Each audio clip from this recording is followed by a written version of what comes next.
Bueno, buenas tardes, buenos días, según cuando nos estéis viendo.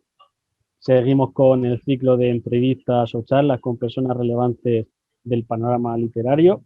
Hoy tenemos con nosotros a Lara Losada, escritora y, sobre todo, editora de una de las editoriales más independientes, más relevantes del panorama español ahora mismo, que es Ediciones en el Mar. Por supuesto, también la labor de escritora y de lectora destaca en su persona. Bueno, Lara, bienvenida, muchas gracias por darnos esta oportunidad y bueno, preséntate para quien no te conozca. Bueno, gracias a ti por invitarme a charlar contigo un ratito. Bueno, yo me llamo Lara, tengo 27 años y ahora mismo soy editora en Ediciones en el Mar, aunque mi formación siempre estuvo relacionada con la psicología y los estudios de género. Y nada más, vivo en Granada y tengo una perrita que es mi hija. Y creo que esa es toda mi biografía, no tengo mucho más que decir. Pues una biografía estupenda, tampoco hace falta decir mucho más. Sobre todo lo de la perrita, yo creo que es lo que más destaca. Yo Lo más tengo un importante. gato, y también es lo que más destaco de mí. Eh, Yo siempre hago una pregunta antes de empezar o antes de entrar al trapo, un poco para romper el hielo, que a lo mejor es muy típica, pero me gusta cómo lo enfoca la gente, que es qué estás leyendo actualmente y luego en esta línea, cuáles son tus géneros, autores, libros preferidos. Vale, pues mira, te lo voy a enseñar porque yo tengo aquí la mesilla de noche los libros, así que te lo voy a enseñar directamente.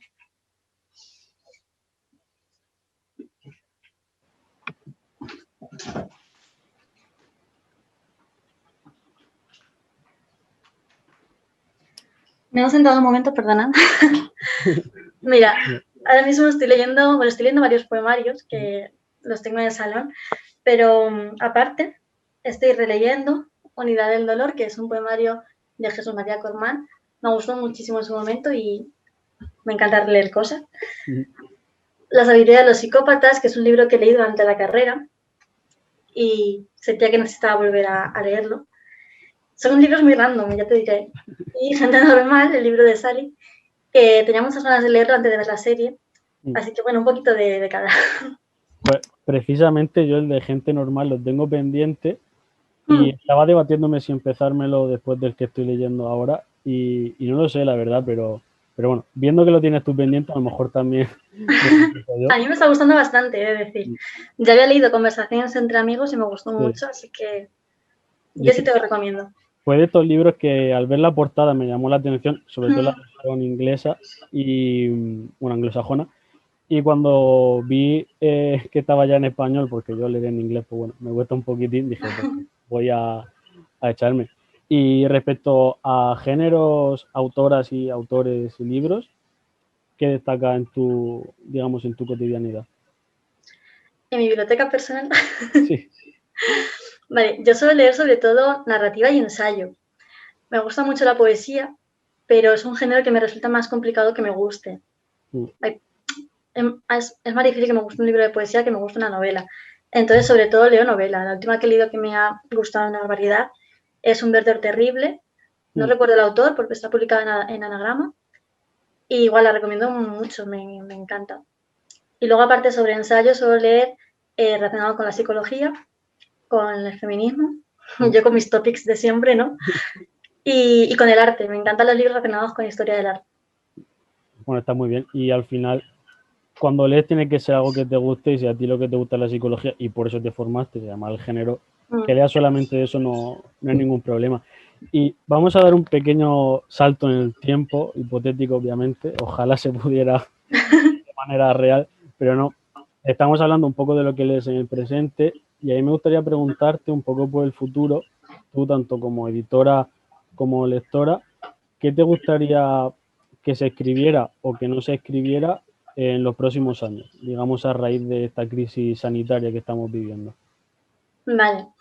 Me gustaría que se escribieran más libros relacionados con el tema de los afectos y de las relaciones socioafectivas, no solamente relacionadas con el tema de pareja, sino en general sobre la vinculación humana, ¿no? La responsabilidad afectiva, los cuidados. Y me gustaría que no se publicaran, por favor, más libros sobre el tema del coronavirus. O sea, que cada vez que voy a una librería y veo, no puedo. O sea, creo que hay suficiente, creo que hay demasiado, creo que no debería haber siquiera. O sea, ya basta, por favor. Yo creo que todos los que tenemos hábito lector más allá de lo típico, coincidimos en eso, en que no queremos que haya libros de pandemia. La pasada entrevista, hablando con Miguel Ángel Hernández, él también nos dijo que no quería leer nada sobre la pandemia, nada de mascarillas, nada de crisis de enfermedad, o sea, quería un poco algo que le sacase de ahí.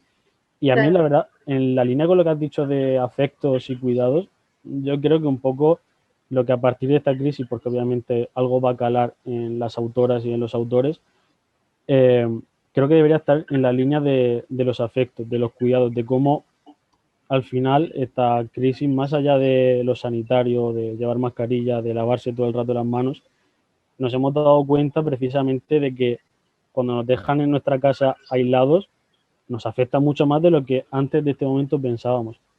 ¿Tú crees que se debería enfocar un poco por ahí esta crisis dentro de la escritura? Sí, yo creo que, a ver, entiendo que se trate el tema de la crisis sanitaria porque es evidente que ha ocurrido, ocurre y ¿por qué no? Quiero decir, no es un tema, es un tema más, ¿no? En la ficción.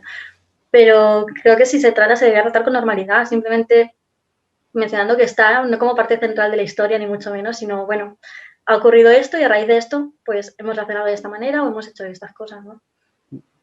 A mí, la verdad, yo creo que una línea a explorar sobre esto sería un poco una realidad paralela, pero no tipo ficción, sino qué hubiese pasado de no haber coronavirus, cómo hubiese seguido un poco nuestra cotidianidad, si No hubiese hubiese pasado trastocado nada, ¿no? tanto. Claro, o sea, hubiésemos seguido igual, o sea, tanto nos ha afectado a nivel social, obviamente sí, pero a nivel personal, ¿tú crees que nos ha afectado sobremanera? Yo creo que sí. Yo creo que sí, que nos ha cambiado mucho también. Por ejemplo, la gente a mi alrededor noto que han cambiado muchos hábitos. Que hay personas que no solían leer y se han aficionado a la lectura o que hemos empezado a hacer deporte, ¿no? Yo empecé a hacer yoga el año pasado, no sé por qué, la necesidad de hacer algo. Y sí, creo que nos ha cambiado bastante a todos. Yo intenté hacer deporte durante la cuarentena, hice un par de vídeos de estos de YouTube, pero enseguida me cansé. Y sí, yo también creo que a nivel personal nos ha podido afectar. Hay gente a la que más y a la que menos, pero sobre todo que ha agravado ciertas conductas un poco, quien ya de por sí era reservado, lo ha agravado, y quien no lo era, ha aprendido un poco a convivir consigo mismo. Entonces, ¿tú crees que un poco Sí. esto se va a reflejar en lo que se escriba? ¿Se va a seguir algo que ya se está cultivando ahora, que es un poco la escritura del yo, el autoconocimiento? ¿Se va a explorar aún más? Sí, probablemente sí. Una cosa que me preocupa bastante con el tema relacionado de la pandemia es el hecho de que personas que ya teníamos una enfermedad mental antes o que vivíamos pues con enfermedades tipo ansiedad social, obviamente la pandemia no ha favorecido para nada la situación y sí que es verdad que en muchos casos pues hay gente que lo ha pasado muy mal y hay personas que no tenían ese trastorno antes y han desarrollado pues miedos y ansiedades a partir de esto, ¿no? Entonces sí que creo que se va a reflejar bastante. Me preocupa que traspase la ficción, que no solamente se quede en, bueno, hemos cambiado de esta manera, sino que nos afecte más allá y nos está tratando, por así decirlo. Sí, de que al final afecte tanto que cambie todo lo que era, digamos, la sociedad y los individuos que la conforman. Hablando de libros, de cosas que queremos ver, te quiero preguntar, ¿qué es lo que no te gusta en un libro? Tanto como lectora como editora, ¿qué es eso que ves en un libro, en un texto y dices, ya está, o sea, dejo este libro"? Mira, pues te lo voy a decir respecto a los libros de poesía, porque es lo que más rápido identifico, porque cada una narrativa requiere que le des más oportunidad, más páginas, ¿no? Para empezar a crear un criterio. En poesía, hace años podía leer libros que estaban recargadísimos de figuras retóricas, con un montón de metáforas, un montón de juegos de palabras. Hoy en día leo eso y me aburro enseguida, no me interesa nada, siento que no aporta nada nuevo, que es algo que ya he superado, que esa corriente, esa ola, ese boom ya pasó y no me atrae nada. Sí, yo la verdad comparto un poco tu visión y bueno, precisamente, y hago aquí un poco de spam, en el colectivo Letras y Poesía publiqué un artículo sobre, digamos, el tipo de poesía que ahora mismo se hace, que hay una poesía, digamos, muy que no está sujeta a nada, que digamos que es la más hipercomercial y la que mucha gente no llama poesía. Luego algo intermedio que es más libre, pero no es ese tipo de ya liberticidio, Sí. de libertinaje, perdón, y luego ya estaría aquellos que son los que yo llamé guardianes de la pureza, que son los que piensan lo que dices tú, unas figuras retóricas muy rebuscadas, una métrica perfecta. Entonces, ¿tú crees que bueno, que hay que ponerle corsés a la literatura en general, o mejor que sea libre, que fluya Yo como creo que la literatura tiene que ser totalmente libre y de hecho estoy muy a favor de que se publiquen libros que yo considero malos y que a lo mejor, bueno, que yo considero algo malo no significa que lo sea, obviamente, pero libros que se consideran malos en general, estoy súper a favor de que se publiquen porque creo que hay libros para todo el mundo y que hay espacio para todo el mundo. No comparto la idea esta de que un libro malo que se publica está quitando el espacio a alguien bueno que no publica. Creo que no. Creo que no, creo que es una idea muy purista y creo que hay literatura para todo el mundo. Lo que yo no disfruto, estoy segura de que alguien lo va a disfrutar. Entonces, ¿por qué no? exactamente, yo estoy totalmente de acuerdo, igual que hay hueco para todos los géneros y todo tipo de narrativa, ¿por qué no para todo tipo de forma de materializarlo? Sí, además creo que es una cuestión que a lo mejor en otras artes no se plantea. Nadie cuestiona por qué existen series malas, por qué existen las sitcom. Pues porque nos entretienen y porque nos gustan y ya está. No aportan ningún valor, no tienen que aportar tampoco nada. O sea, siempre entretenimiento. Pues yo estoy súper a favor de esa idea y creo que la literatura pues tiene mismo de eso. Sí, o sea, igual que, por ejemplo, en arte, más de arte tradicional, entendido como pintura, escultura, arquitectura menos, pero sobre todo en pintura y escultura, se ve, por ejemplo, tenemos las ferias de Arco, que se le llama obra de arte a un vaso de plástico con agua, que luego llega un activista y se lo bebe y ale, la obra de arte desaparece, hasta obras un poco más hiperrealistas. Y yo creo que es un poco un reflejo de lo que ha llegado a nuestra sociedad y cada uno quiere consumir, porque al final es una sociedad consumista, un tipo de arte o de literatura acorde a sus gustos. Y ahí encaja desde lo más superficial a lo más pureta. Totalmente. O sea, yo muchas veces reivindico la importancia de obras malas como Crepúsculo, que es una obra que a mí entiendo que es mala, pero a mí me encantó. Yo la leí con 15 años y a mí me enganchó muchísimo leer ese tipo de ficción. Y conozco a mucha gente que le ha pasado lo mismo, entonces, ¿por qué va a ser algo malo? Estoy segura de que siempre algo aporta algo a alguien, entonces no creo que haga daño. Sí, a mí con Crepúsculo precisamente, bueno, con toda la saga me pasó, lo leí con 14 años en el instituto y creo que era el único chico de mi clase que lo leía, pero es que, o sea, me engancharon y dije, mira, me da igual lo que penséis de mí, es que, o sea, tenéis que leer este libro, es buenísimo. Claro, Claro, luego ya con el es muy tiempo, adictivo. sí, sí, Yo o sea, que entiendo al que final, tú a un chaval de 14 años le vas a elegir entre leerse Crepúsculo, Los Juegos del Hambre, Divergente, todas estas sagas así juveniles, o leerse El Quijote, vamos a ver, es que yo no me lo tengo ni que pensar, ni con 15 ni con 27, es que lo claro, tengo claro. clarísimo, ¿sabes? Lo entiendo perfectamente, entonces, a disfrutar de ello, ¿qué más da? Claro, y un poco en línea de esto, muchas veces se comenta en el ámbito de la literatura las lecturas obligatorias, sobre todo en la etapa de secundaria y bachillerato. ¿Tú crees que debería existir lecturas obligatorias? ¿Crees que deberían ser necesariamente los clásicos, o sea, las obras? Mm. ¿O crees que se puede enfocar de otro modo el hábito lector en la juventud? Yo creo que sí es necesario que haya lecturas obligatorias, por el hecho de que en aquella edad, quiero decir, el mismo instituto ya es obligatorio, educación física es obligatoria y hacer ejercicios de mate también. Leer libros también tiene que serlo en cierta medida, por lo menos en cierta etapa de tu educación. Y aparte de eso, creo que la selección de las lecturas es bastante poco adecuada, sobre todo al nivel de edad, al nivel lector, quiero decir. Yo no soy capaz de disfrutar El Quijote ni La Celestina con 12 años, no soy capaz de entender la relevancia de La Celestina. No, no lo entiendo, ni quiero leer a Shakespeare con 12 años tampoco. Creo que los libros que se nos ponen no fomentan para nada el hábito de lectura porque están muy lejos de la generación a la que se quieren acercar. Entonces yo creo que lo más importante sería adaptar las lecturas al nivel educativo y al nivel, bueno, primero a la edad, obviamente. Yo es que creo que hay libros que no son para esa edad. Y luego al nivel educativo, simplemente estás en segundo de la ESO y estamos en el 2021, da a los chavales a leerse, pues no sé, los Juegos del Hambre, por ejemplo, durante todo el año, porque es un libro gordo, ¿vale? Pues los Juegos del Hambre durante todo el año, que es un libro que pueden disfrutar, que además pueden ver en película, que creo que va a fomentar mucho más el debate y la participación. Yo entiendo que si le das a un niño a leer Pío Baroja, te diga, a ver, tío, es que no me va. Sí, Es que sí. voy a buscar en el rincón del vago y en la Wikipedia y me parece normal, me parece lo más lógico. Yo en bachillerato, en segundo de bachillerato para la selectividad, nos teníamos que leer El amor en los tiempos del cólera, creo, o 100 años de soledad, uno de los dos de García Márquez. Y yo me acuerdo que a mí eso me resultó insufrible. Y Pues un desde aquí peñazo le seguramente. confieso a mi profesora que yo lo busqué en el rincón del vago para hacer los deberes que nos ponía. Sin embargo, yo luego en mi casa me ponía a leerme otros libros y me los Claro. zampaba. Y al final es un poco lo que dices tú, ¿por qué no adaptarnos a lo que quiere la gente? Al final no va a haber para gusto de todos, porque a quien no le guste el juego del hambre, pues se le puede ofrecer otra cosa, pero Sí, un pero al poco... menos es un libro adaptado a, pues, a un público juvenil, con una historia pues, de aventuras, de ficción, de tal, que meter, además es una historia que mete muchos datos importantes y muchos valores, ¿no? Se puede hacer un debate enorme acerca de capitalismo, clases, bla, bla, bla. Entonces, pues, ¿por qué no? ¿Por qué no dar lecturas a los chavales que puedan disfrutar? No sé.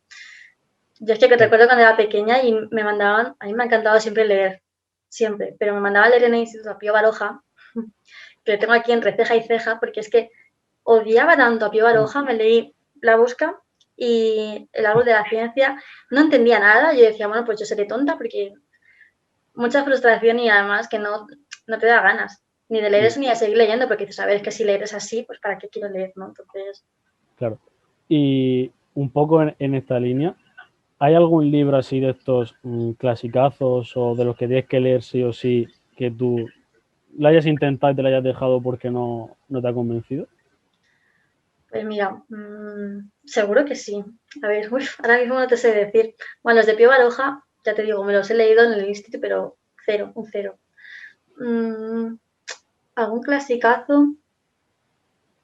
No te sé decir, porque es verdad que libros tipo La Celestina sí que los he disfrutado, pero a lo mejor se me ocurre a lo largo. Mientras hablamos, si se me ocurre, te lo digo. Seguramente. A mí, por ejemplo, me pasa con El Señor de las Moscas, que es como un libro que todo el mundo tiene súper idealizado. Yo lo he intentado leer 3 veces y por lo que sea, no lo he conseguido. He ido avanzando, pero no he terminado de leérmelo y es como, no sé, me siento mal porque la gente dice, joder, es un buen libro. Yo, ya, pero no sé, no puedo. Lo comprendo. Creo que me pasaba un poco con los libros de Laura Gallego, que además es una autora muy de juvenil, pero no sé por qué yo no conseguía empatizar con ella. Los sacaba de la biblioteca y nunca me los terminaba de leer. Los devolvía en plan, es que no... Sí, a mí Laura Gallego me gustó, bueno, la trilogía de Memoria Tidum, pero luego sí que es cierto que intenté leer otros y ya como que no me convenció. Al final son libros.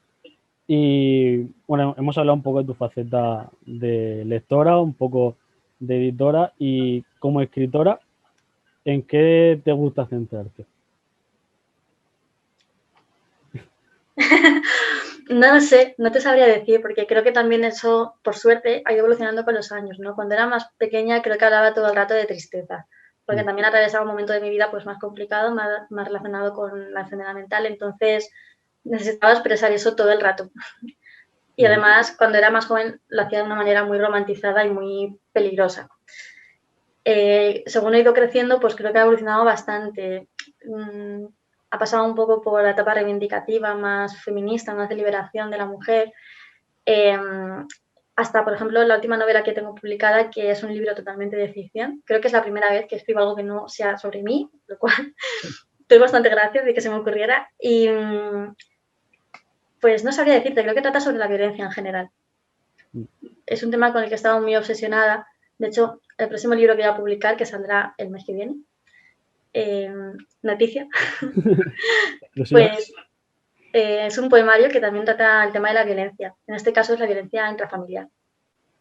Yo creo que son temas muy necesarios y al final que haya autoras que lo traten y, bueno, sí que en tu etapa a lo mejor juvenil, como dices tú, fue más romántica, pero ahora que lo hagas a lo mejor de una forma más realista, yo creo que puede ayudar mucho tanto a la gente que está pasando por esas circunstancias de violencia o de enfermedad, porque un poco que se vea ahí reflejado en obras que al final no son obras de divulgación sino que es una obra al final de alguien que está contando un poco su experiencia, incluso desde la ficción también.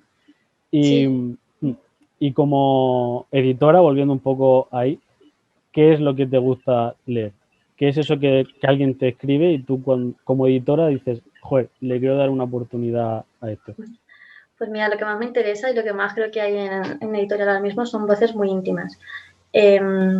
Historias muy íntimas, muy sencillas, con un lenguaje muy claro, nada cargado de figuras retóricas. Me interesa sobre todo la narrativa que simplemente describe cosas, describe situaciones, que no tienen una historia tal cual, sino con un nudo, un desenlace, muchísimas tramas.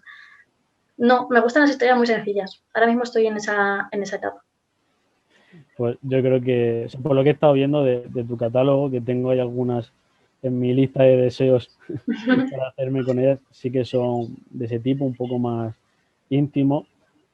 ¿Tú crees que en el futuro, cuando se estudie en las escuelas de dentro de unos años, haya lecturas obligatorias de estos años, crees que será el intimismo lo que destaque de nuestra generación? Me gustaría mucho, la verdad. Me gustaría mucho decir que las voces de esta generación se destacan por el intimismo. Creo que es un género que se ha explotado mucho en otros momentos, en otras épocas, y que después se ha abandonado bastante porque en la era de los 2000 creo que hemos recurrido mucho a la ficción, a la ciencia ficción, a sociedades y futuros distópicos, ¿no?